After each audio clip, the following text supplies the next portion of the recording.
नमस्कार दोस्तों, स्वागत है आप सभी का हमारे YouTube चैनल तत्काल एजुकेशन पे। दोस्तों उम्मीद करते हैं आप सभी बहुत अच्छे होंगे, आपकी तैयारी भी काफ़ी जबरदस्त तरीके से चल रही होगी। दोस्तों आज हम आप लोगों के लिए रीजनिंग के 15 अति महत्वपूर्ण प्रश्न के बारे में इस वीडियो में बताएंगे, जो कि SSC, railway, group D, NTPC या किसी स्टेट एग्जाम की तैयारी कर रहे हैं। इस टाइप के प्रश्न हमेशा परीक्षाओं में पूछे जाएंगे। दोस्तों ये पार्ट नंबर कौन सा 316 है। आप पार्ट नंबर 315 नहीं देखें तो आप वीडियो सेक्शन में जाके देख सकते हैं। चलिए तो पहला प्रश्न देख लेते हैं।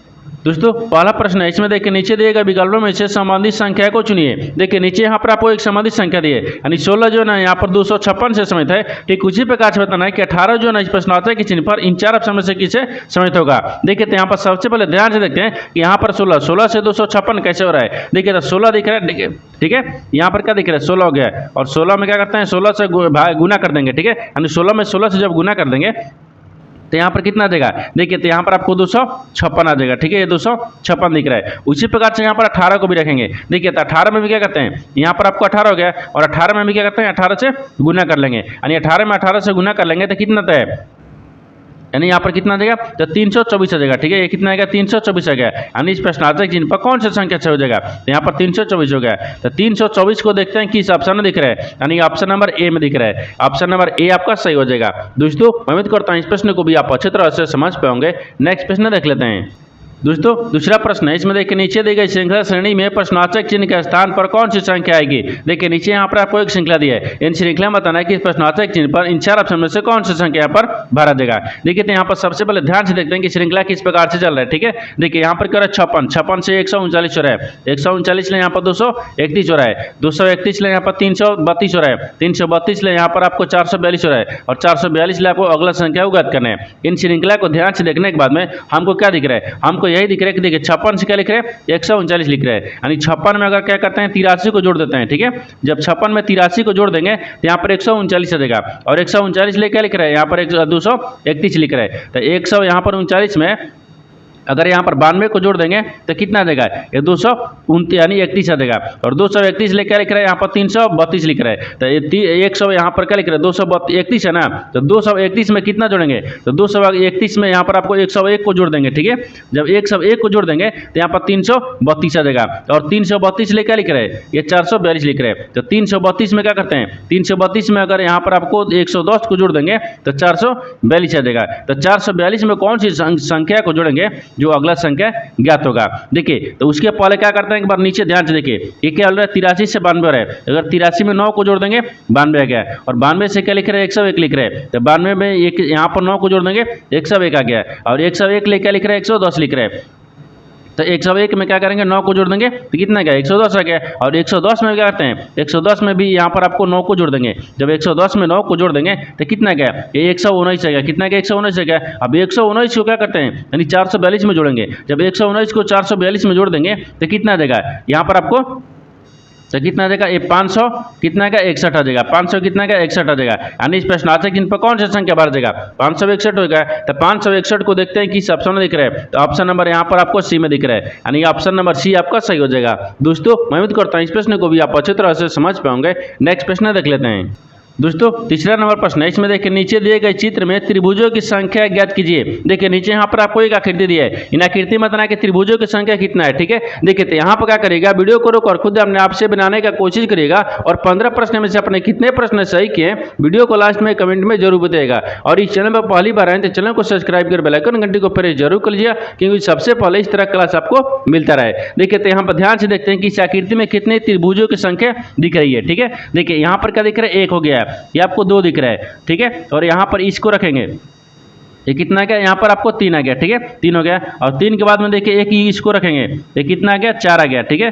ये 4 दिख रहा है, और 4 के बाद में एक इधर से ही दिख रहा है, कितना गया, ये 5 आ गया, ठीक है। ये बड़ा वाला कितना गया, यहाँ से यहाँ तक के कितना गए, 5 आ गया, ठीक है, 5 हो गया। और यहाँ वाला इसको रख लेंगे, ठीक है। ये कितना दिख रहा है, ये आपको यहाँ पर 6 हो गया, ठीक है, 6 दिख रहा है। और देखिए और कहीं इसमें त्रिभुज बन रहा है, हाँ 6 के बाद में और बनेगा, ठीक है, 6 हो गया। 6 के बाद में अगर इसको रखेंगे तो 7 हो गया, इसको रखेंगे तो 8 आ गया, ठीक है। इसको रखेंगे तो 9 हो गया, इसको रखेंगे तो 10 आ गया, और इसको रखेंगे तो देखिए यहाँ पर आपको 11 दिख रहा है, इसको रखेंगे तो 12 दिख रहा है। देखिए 12 हो गया, और 12 के बाद में एक इधर से देखेंगे आप, ये हो गया, ठीक है। ये आपको दिखेगा कितना गया, ये 13 गया, ठीक है, 13 गया। और देखिए और इसमें कहीं त्रिभुज दिख रहा है, नहीं दिख रहा है। यानी इस टोटल आकृति में कितने त्रिभुजों की संख्या दिख रही है, तो आपको 13 को दिख रहा है। तो 13 को देखते हैं किस ऑप्शन में दिख रहा है, यानी ऑप्शन नंबर यहाँ पर सी में दिख रहा है। ऑप्शन नंबर सी आपका सही हो जाएगा। दोस्तों मैं उम्मीद करता हूँ इस प्रश्न को भी आप अच्छी तरह से समझ पाओगे। नेक्स्ट प्रश्न देख लेते हैं। दोस्तों 4 नंबर प्रश्न है, इसमें देखिए यदि किसी कुछ भाषा में यानी लास्ट को यहाँ पर 12, 34 और यहाँ पर बुक को देखिए 56, 67 लिखा जाता है, तो उस भाषा में यानी टोस्ट को कैसे लिखा जाएगा। देखिए यहाँ पर सबसे पहले प्रश्न समझिए सिंबल करें। यहाँ पर क्या बोल रहा है कि एक निश्चित कुछ भाषा दिया है जिसमें यहाँ पर लास्ट को क्या लिख रहा है 12, यहाँ पर 34 लिख रहा है। उसी प्रकार से बुक को क्या लिख रहा है तो 56, 67 लिख रहा है। तो आपको बताना क्या कि टोस्ट को बताना है, तो टोस्ट को कैसे लिखा जाएगा। तो सबसे पहले यहाँ पर लास्ट को देखते हैं क्या लिख रहा है। ठीक है, एल दिया है, ए दिया है, एस दिया है और टी दिया है। तो लास्ट को यहाँ पर क्या लिख रहे हैं, तो लास्ट को देखिए यहाँ पर 12 लिख रहा है, फिर यहाँ पर 34 लिख रहे हैं। ठीक है, अब उसी प्रकार से देखिए यहाँ पर क्या लिख रहे हैं, बुक को क्या लिख रहे हैं, तो यहाँ पर BOO, ठीक है, के बुक को क्या लिख रहे हैं तो 56 लिख रहे हैं। ठीक है, देखिए यहाँ पर क्या लिख रहे हैं 56 हो गया और ये 67 दिख रहा है। तो आपको उसी भाषा में बताना है कि टोस्ट को कैसे लिखेगा, यानी TOA, ठीक है, ST को क्या लिखा जाएगा। ठीक है, देखिए इन्हीं दोनों में क्या किया है, ये तीसरा का आंसर दिया है। ये कैसे दिया है, देखिए यहाँ पर आपको इसका मान कितना लिख रहा है, देखिए टी को देखिए इसमें कहाँ लिख रहा है, तो देखिए टी को यहाँ पर आपको क्या लिख रहा है 4 लिख रहे हैं, तो 4 रख लेंगे। ओ को देखिए कहाँ लिख रहे हैं, वो यहाँ पर दिया है, ओ को कितना लिख रहे हैं 6 लिख रहा है। ए को क्या लिख रहा है, ए को देखिए यहाँ पर आपको 2 लिख रहा है। ठीक है, और एस को देखिए क्या लिख रहा है, तो एस को देखिए यहाँ पर आपको 3 लिख रहा है, तो 3 लिख लेंगे। फिर टी को कितना दिया है, तो टी को देखिए यहाँ पर 4 आया है, तो 4 को रख लेंगे। ठीक है, देखिए टी का कितना लिख रहा है 4 लिख रहा है। तो आपको वही बताना था कि टोस्ट को क्या लिखेगा, तो टोस्ट को देखिए यहाँ पर 46,234 लिखेगा। तो 46,234 को देखते हैं किस ऑप्शन में दिख रहा है, यानी 46,234 किस ऑप्शन में दिख रहा है, 46,234 ये ऑप्शन नंबर किस में दिख रहा है 34, हाँ बी में दिख रहा है। 46,234 ऑप्शन नंबर बी में है, यानी ऑप्शन नंबर बी आपका सही हो जाएगा। दोस्तों मैं उम्मीद करता हूँ इस प्रश्न को भी आप अच्छे तरह से समझ पाओगे। नेक्स्ट प्रश्न देख लेते हैं।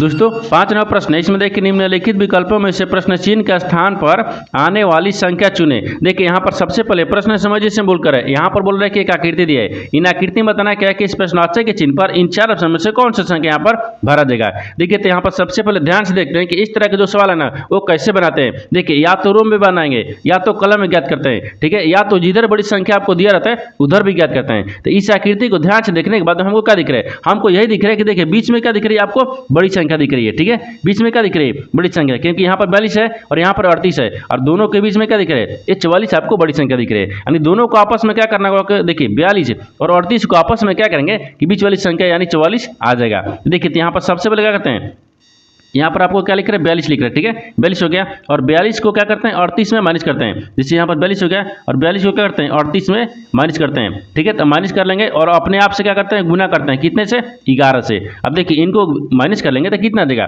देखिए इसको माइनस करने के बाद में यहाँ पर कितना गया ये 4 आ गया। ठीक है, 4 आ गया और 11 को गुना करते हैं, कितना गया 11 से 44 आ गया। देखिए यहाँ पर आपको 44 दिया ना, दिया हुआ है। ठीक है, उसी प्रकार से देखिए दूसरा को रखेंगे, ये 23 दिख रहा है या 28 दिख रहा है, तो यहाँ पर क्या करते हैं 28 को यहाँ पर क्या रखेंगे 28 को, 28 में से 23 को घटा लेंगे और फिर गुना कितना करेंगे 11 से। अब देखिए इनको घटाएंगे तो कितना देगा। ठीक है, तो इनको घटाएंगे तो कितना आएगा 5 आ गया, फिर गुना कितना आएगा 11 करेंगे, कितना आएगा 11 5 55 हो गया, जो कि यहाँ पर 55 दिया हुआ है। उसी प्रकार से क्या करते हैं यहाँ पर 37 दिए और 39 दिए, तो यहाँ पर क्या करते हैं 37 को रखते हैं। ठीक है, और गुना कितना रखते हैं, सॉरी यहाँ पर 38 दिए, पहले 39 रखेंगे ना, सबसे बड़ी संख्या पहले रखते हैं। देखिए तो यहाँ पर बड़ी संख्या क्या दिख रहा है, तो 39 दिख रहा है। देखिए यहाँ पर रखते हैं। ठीक है, ये 39 हो गया, 39 माइनस कितना करेंगे 37 करेंगे और गुने से अपने से आपसे 11 से गुना कर लेंगे। अब देखिए 37 और इनको गुना करेंगे तो कितना क्या यहाँ पर आपको कितना जाएगा, तो यहाँ पर माइनस करने के बाद में यहाँ पर देखिए 37 2 39 हो गया। ठीक है, 39, तो इसमें क्या करते हैं यहाँ पर 11 से गुना कर लेंगे, तो 11 दूनी की कितना गया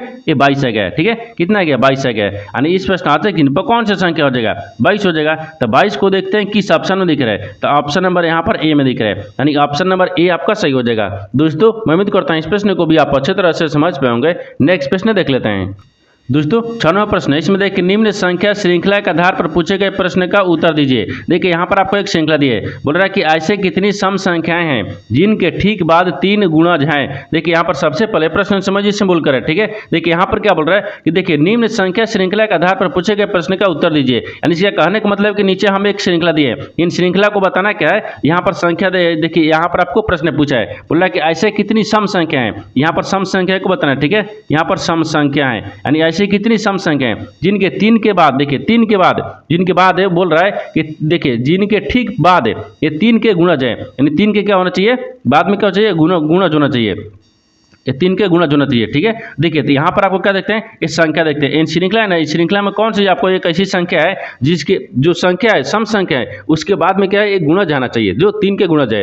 ठीक है, देखिए तो यहाँ पर आपको क्या है, ये सम संख्या दिख रहा है, नहीं दिख रहा है, ये सम संख्या दिख रहा है, नहीं दिख रहा है, ये सम संख्या दिख रहा है, नहीं दिख रहा है, और ये गुणज भी होना चाहिए बाद में। ठीक है, ये भी नहीं हो रहा है। देखिए यहाँ पर क्या दिख रहा है, ये 58 दिख रहा है, देखिए 58 का दिख रहा है, एक सम संख्या दिख रही है, देखिए यहाँ पर लिखते हैं यानी सम संख्या है, 58 का दिख रहा है एक सम संख्या है, देखिए 58 एक सम संख्या हो गया, जो 58 सम संख्या। देखिए यहाँ पर आपको 63 हो गया, 63 क्या दिख रहा है, एक यहाँ पर 3 का गुणज दिख रहा है। ठीक है, जैसे यहाँ पर ध्यान से देखिए ये क्या दिख रहा है, एक आपको 58 क्या दिख रहा है, एक सम संख्या हो गया। ठीक है, सम संख्या के बाद में पूछा है कि देखिए जिनके ठीक बाद 3 का गुणज है, यानी देखिए 63 के देखिए क्या दिख रहा है आपको, 3 का गुणज है, जैसे यहाँ पर क्या देखेंगे 21 से गुणे यानी 3 करेंगे तो बराबर में कितना आ जाएगा, ये आपको 63 आ जाएगा, ये 3 का गुणज हो गया ना, 3 का गुणज हो गया। तो आपसे वही बोल रहा है कि देखिए यहाँ पर ऐसी कितनी सम संख्या है, ठीक है, सम संख्या है जिनके, बोल रहा है कि जिनके ठीक बाद 3 का गुणज है, तो इसमें ऐसे कितनी सम संख्या है, तो सम संख्या आपको एक ही ऐसी है, देखिए एक यहाँ पर आपको एक दिख रहा है, यानी एक ऐसी सम संख्या है जो कि 58 है। ठीक है,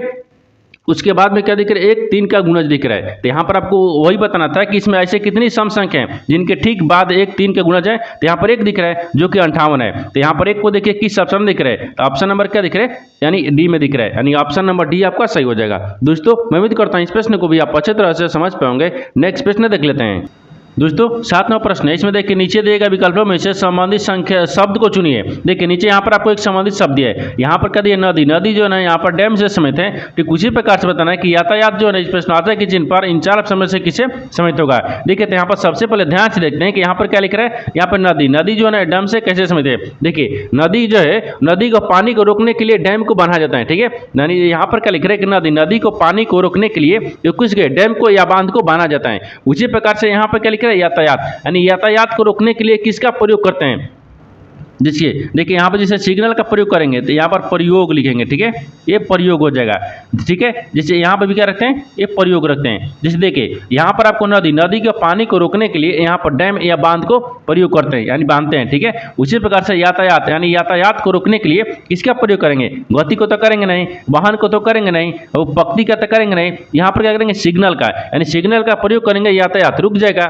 ठीक है, तो आपको क्या करेंगे, यहाँ पर सिग्नल हो जाएगा। इस प्रश्न आता है जिन पर कौन से शब्द भरा जाएगा, यहाँ पर सिग्नल लिख रहा है। ठीक है, यानी सिग्नल, ये सिग्नल दिख रहा है, ये सिग्नल हो जाएगा। तो सिग्नल को देखते हैं किस ऑप्शन में दिख रहा है, तो ऑप्शन नंबर ए में दिख रहा है, ऑप्शन नंबर ए आपका सही हो जाएगा। दोस्तों मैं उम्मीद करता हूं इस प्रश्न को भी आप अच्छे तरह से समझ पाएंगे। नेक्स्ट प्रश्न देख लेते हैं।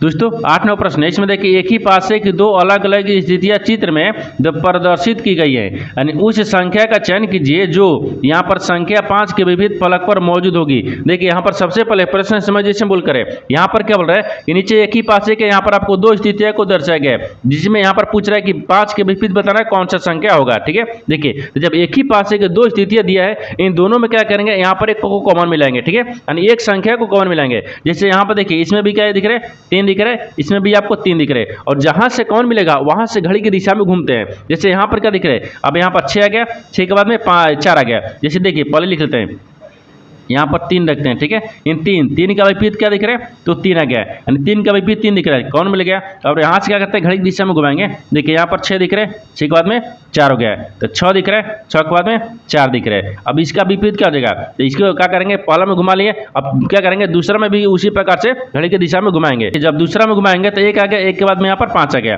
देखिए तो 6 का विपरीत क्या हो जाएगा, 1 हो गया, और यहाँ पर 5 आ गया, 5 के विपरीत 4 के विपरीत क्या हो गया, 5 हो गया। देखिए इनको आपको बताना क्या था, तो बताना है कि यहाँ पर आपको 5 के विपरीत कौन सा संख्या होगा। देखिए 5 के विपरीत क्या दिख रहा है, देखिए 5 के विपरीत यहाँ पर आपको 4 हो जाएगा, और 4 के विपरीत 5 हो गया। ये दोनों आपस में क्या विपरीत दिख रहे हैं।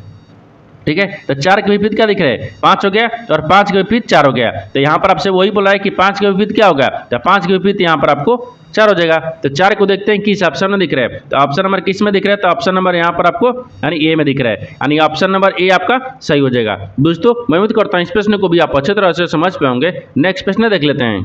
दोस्तों 9वां प्रश्न है, इसमें देखिए उच्च व्यंजन आरेख का चयन करें जो दिए गए वर्गों के बीच संबंध को स्वतंत्र रूप से दर्शाते हैं। देखिए नीचे यहाँ पर आपको 3 शब्द है, इन तीनों शब्द को बताना कि आपस में कैसे समित है और इन 4 वेन डायग्राम में से कौन सा वेन डायग्राम बनेगा। देखिए तो यहाँ पर सबसे पहले ध्यान से देखते हैं इन तीनों शब्दों से कॉमन कौन सा मिल रहा है। ठीक है, देखिए यहाँ पर कॉमन क्या दिया है, यहाँ पर मानव दिया है, नर दिया है और जानवर दिया है। तो सबसे कॉमन यहाँ पर क्या दिख रहा है, मान लीजिए सबसे कॉमन क्या दिख रहा है, ये जानवर दिख रहा है। ठीक है, जिससे यहाँ पर क्या दिख रहा है, जानवर हो गया है। सबसे कॉमन क्या दिख रहा है, जानवर दिख रहा है, यानी जानवर के अंदर में क्या मानव आता है। ठीक है, यहाँ पर जानवर के अंदर में क्या जाएगा, मानव आता है। ठीक है, ये मानव आ जाएगा और कुछ मानव क्या दिख रहे हैं, नर भी होता है। ठीक है, और कुछ यहाँ पर मानव कहते हैं, नर भी होता है। देखिए इस तरह का वेन डायग्राम बनेगा। सबसे कॉमन क्या दिख रहा है, तो यहाँ पर आपको जानवर दिख रहा है, जानवर के अंदर में क्या जाएगा, मानव भी आ जाएगा। ठीक है, और वो कुछ मानव क्या दिख रहे हैं, नर भी होता है। तो यहाँ पर क्या जाएगा, इस तरह का वेन डायग्राम बनेगा। इस तरह का वेन डायग्राम देखते हैं किस ऑप्शन में दिख रहा है, यानी ऑप्शन नंबर किस में दिख रहा है, तो ऑप्शन नंबर बी में दिख रहा है, यानी ऑप्शन नंबर बी आपका सही हो जाएगा। दोस्तों मैं उम्मीद करता हूं इस प्रश्न को भी आप अच्छी तरह से समझ पाओगे। नेक्स्ट प्रश्न देख लेते हैं। दोस्तों 10वां प्रश्न है, इसमें देखिए निम्नलिखित आकृति के लिए दर्पण छवि चुने। देखिए यहाँ पर सबसे पहले प्रश्न समझिए से बोल कर है, यहाँ पर बोल रहा है कि एक आकृति है, इन आकृति को हम जब दर्पण में देखेंगे ये किस प्रकार से दर्पण में दिखेगा आपको इसी को बताना है। ठीक है, तो सबसे पहले यहाँ पर आकृति को लिखते हैं। जैसे यहाँ पर क्या लिख रहा है, ये एल लिख रहा है। ठीक है, आपको यहाँ पर क्या लिख रहा है, एल लिखा है। इस आकृति को हम क्या करते हैं, दर्पण में देखते हैं। ठीक है, ये दर्पण में, तो दर्पण यहाँ पर आपको रखते हैं। ठीक है, इस दर्पण में जब इसको देखेंगे ये किस प्रकार से दिखेगा, देखिए तो आपको इस प्रकार से दिख जाएगा। ठीक है, यानी इस तरह से आपको दिखेगा। इस तरह की जो आकृति है ना, देखिए इस तरह का दिखेगा। ये आपको क्या है, वास्तविक आकृति है। जब इस आकृति को हम जब दर्पण में देखेंगे तो आकृति आपको इस तरह से दिख जाएगा। तो इस तरह की जो आकृति है ना, वो देखते हैं किस ऑप्शन में दिख रहा है। देखिए इस तरह की जो आकृति है वो इस तरह का आकृति ऑप्शन नंबर किस में दिखेगा, यानी सी में दिख रहा है। किस में दिख रहा है, सी में दिख रहा है, यानी ऑप्शन नंबर सी क्या हो जाएगा, सही हो जाएगा। दोस्तों मैं उम्मीद करता हूं इस प्रश्न को भी आप अच्छी तरह से समझ पाएंगे। नेक्स्ट प्रश्न देख लेते हैं।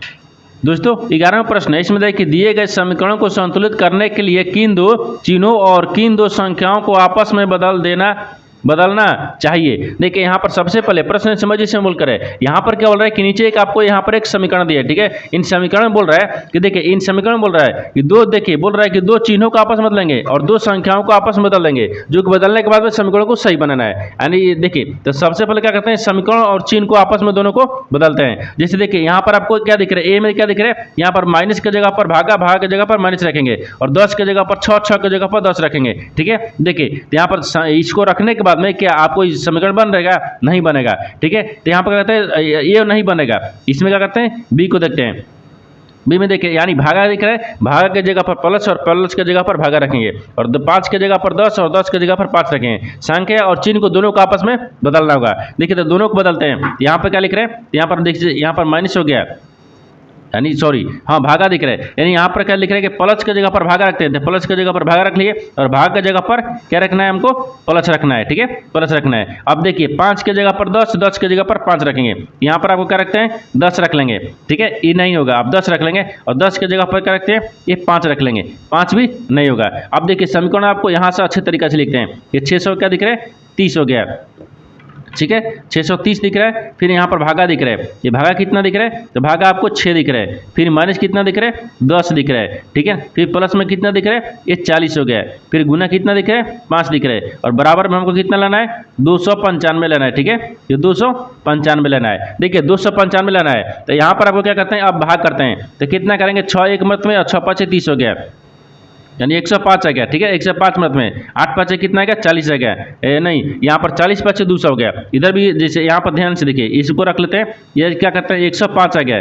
फिर माइनस करते हैं, ये 10 करते हैं और इनको दोनों का आपस में करते हैं, गुना करते हैं तो कितना गया, 40 5 200। तो प्लस में यहाँ पर क्या करते हैं, ये 200 हो गया। ठीक है, 200 और बराबर में हमको कितना लेना है, 295 लेना है। ठीक है, ये 295 लेना है। अब इनको देखिए, इनको आपस में जोड़ लेंगे, 200 और 105 कितना आ गया, ये 300 दिख रहा है। 300 कितना गया, 5 आ गया। 305 में से क्या करना है हमको, 10 को माइनस कर लेना है। ठीक है, 10 को माइनस कर लेंगे तो कितना बचेगा, यहाँ पर आपको कितना बचेगा, तो 295 बचेगा। ठीक है, 295 हो गया और बराबर में भी यहाँ पर क्या दिख रहा है, 295 दिख रहा था। क्या दिख रहा है, 295। तो देखिए इधर भी आपको 295 गया, इसके समीकरण के बाद भी 295 गया, यानी ये क्या, समीकरण संतुष्ट हो गया। तो संतुष्ट हो गया, संतुष्ट है। तो संतुष्ट किस ऑप्शन से हुआ है, तो ऑप्शन नंबर बी से हुआ है, यानी ऑप्शन नंबर बी आपका सही हो जाएगा। दोस्तों मैं उम्मीद करता हूँ इस प्रश्न को भी आप अच्छी तरह से समझ पाएंगे। नेक्स्ट प्रश्न देख लेते हैं। दोस्तों 12वां प्रश्न है, इसमें देखिए पी क्यू की माँ है जो आर की बहन है, यानी एस आर का पुत्र है, यानी पी का एस ले क्या संबंधित है, आपको इसी को बताना है। ठीक है, देखिए यहाँ पर सबसे पहले प्रश्न समझते हैं इसमें बोल कर। ठीक है, देखिए यहाँ पर क्या बोल रहे हैं, पी जो है ना क्यू की माँ है, तो पी क्यू की माँ है, तो पी जो है पी तो किसकी माँ है, तो क्यू की, तो यहाँ पर क्या रखते हैं, क्यू रखते हैं। क्यू की माँ कौन दिख रही है, पी हो गया, ये माँ हो गया।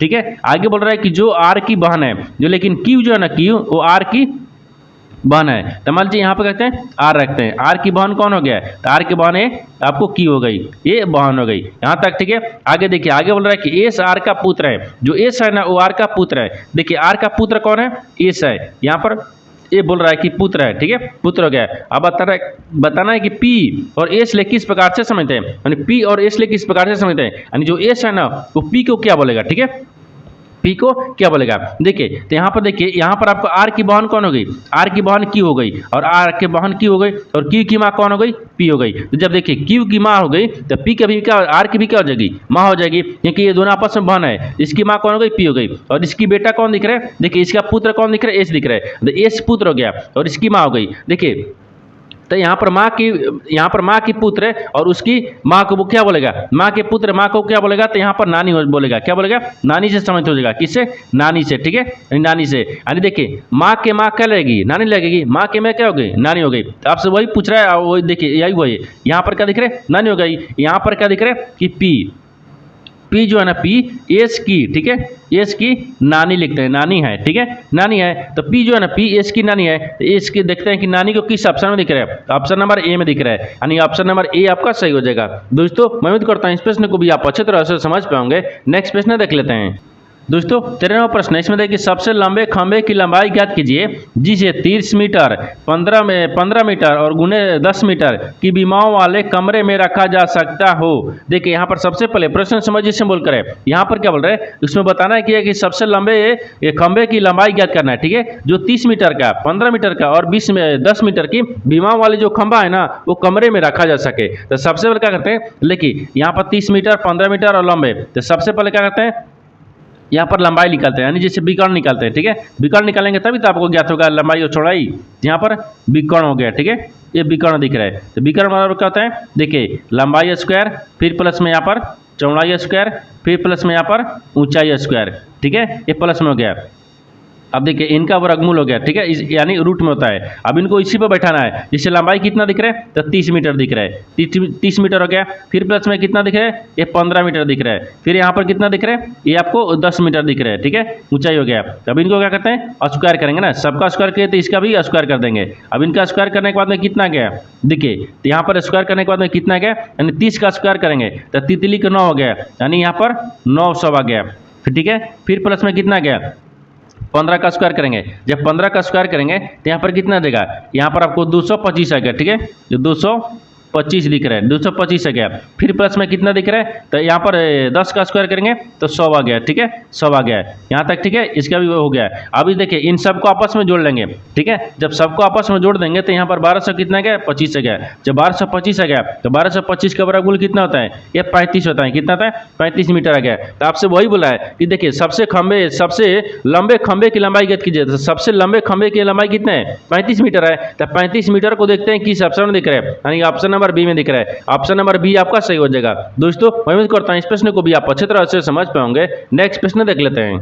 दोस्तों 14वां प्रश्न, इसमें देखिए स्थिर जल में एक नाव की चाल यानी 13 किलोमीटर प्रति घंटा है, धारा की चाल देखिए 4 किलोमीटर प्रति घंटा है, तो धारा के विपरीत 68 किलोमीटर की दूरी तय करने में नाव को किस समय लगेगा। देखिए यहाँ पर सबसे पहले प्रश्न समझिए से बोल कर है, यहाँ पर क्या बोल रहा है कि जो स्थिर जल है, जो शांत जल है, उसमें नाव की चाल कितना दिख रहा है, 13 किलोमीटर प्रति घंटा दिख रहा है। अगर धारा के देखिए धारा के विपरीत जा रहा है, देखिए आप बोल रहा है कि धारा की चाल जिस धारा में आपको नाव चल रही है उस धारा में पानी भी चल रहा है, उसमें क्या दिख रहा है, आपको 4 किलोमीटर प्रति घंटा दिख रहा है। जब धारा के विपरीत चलेंगे तो 68 किलोमीटर की दूरी तय करने के लिए, जब देखिए यहाँ पर जब 68 किलोमीटर दूरी तय करेंगे धारा के विपरीत है, तो उसको कितना समय लगेगा आपको इसी को बताना है। क्या बताना है, समय ज्ञात करना है।